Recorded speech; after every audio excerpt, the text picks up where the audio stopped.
On va corriger l'exercice 81, page 70. Donc on va commencer par lire le petit texte qu'il y a au-dessus, qui explique un petit peu le contexte. Chez moi, en Angleterre, seules les fractions inférieures à 1 s'appellent des fractions. Les autres se nomment improper fraction. Par exemple, nous notons 7 sixièmes sous la forme 1 sur 6, car 7 sixièmes est égal à 1 plus 7 sixièmes. Nous appelons cette écriture mixed number.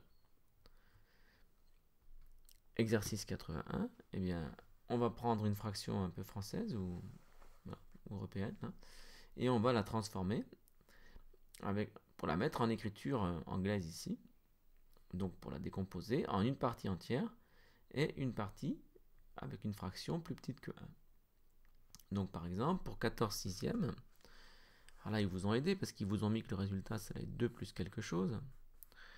Alors on pourrait même imaginer que on n'ait pas le résultat, hein. Donc ils auraient pu nous dire uniquement 14 sixièmes, écrivez-le à l'anglaise. Et bien l'idée c'est dans 14 combien de fois 6, parce que dans 14 combien de fois 6, avec le quotient on aura un nombre entier de 6, donc on aura une partie entière. Donc on pourrait dire, alors ici on va le faire de tête parce que c'est facile, on pourrait dire que 14, eh bien, c'est 6, dans 14 combien de fois 6, il va 2 fois, il reste 2. Donc 14 sixièmes, ça va être égal à 12 plus 2 sixièmes.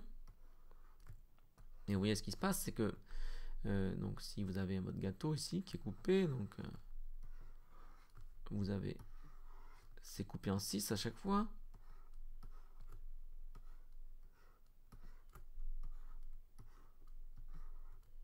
Mais en fait, vous en avez donc 12 parts ici, 12 parts.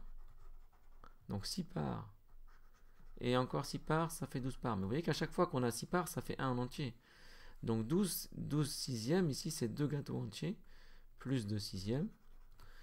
Donc par conséquent, on peut écrire ça sous la forme 2.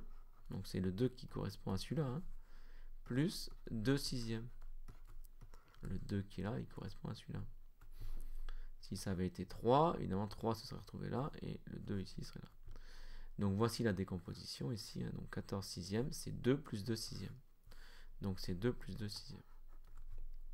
Alors pour 8 cinquièmes, là encore c'est un cas très facile, hein, parce que 8 cinquièmes, ben, on peut l'écrire 5 plus 3, donc il y a 1 fois 5. Et 1 fois 5, ben, c'est un gâteau plus 3 cinquièmes de gâteau. Si on fait le petit dessin du gâteau coupé en 5, cette fois-ci, donc je le coupe en 5, 1, 2, 3, 4, 5, 1, 2, 3, 4, 5. Vous avez 5 parts, donc 5 cinquièmes, plus 3 cinquièmes. Donc ça fait un gâteau entier, plus 3 cinquièmes de gâteau. Donc ici c'est 1. Alors cet exercice pourrait vous être utile, et en particulier cette partie-là, pour faire l'évaluation numéro 2 sur les fractions. Parce que l'évaluation sur les fractions numéro 2, ça consiste à encadrer des fractions. Donc par exemple ici on pourrait en déduire, c'est pas demandé ici, hein, mais ça vous sera demandé en contrôle, enfin en évaluation là que vous avez à faire pour l'évaluation numéro 2. Et bien on peut dire que 14 sixièmes, elle va être comprise, comme c'est 2 plus quelque chose, elle va être comprise entre 2 et 3. Et en revanche 8 cinquièmes, comme c'est 1 plus quelque chose, hein, quelque chose de plus petit que 1, donc ça va être compris entre 1 et 2. Voilà. Fin de cette petite parenthèse. Faisons quand même la question 2. In a tea shop, there are 65 teacups. Donc dans un magasin de thé, il y a 65 tasses à thé. 1/5, donc ça c'est 1/5 of these 65 teacups are pink.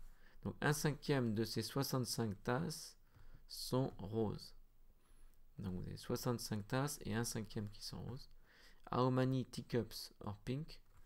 Donc combien de tasses sont roses?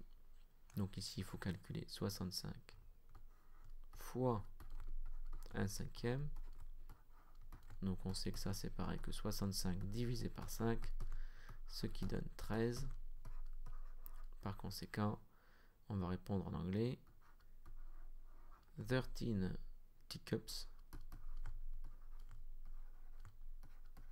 or pink. 13 tasses à thé sont roses.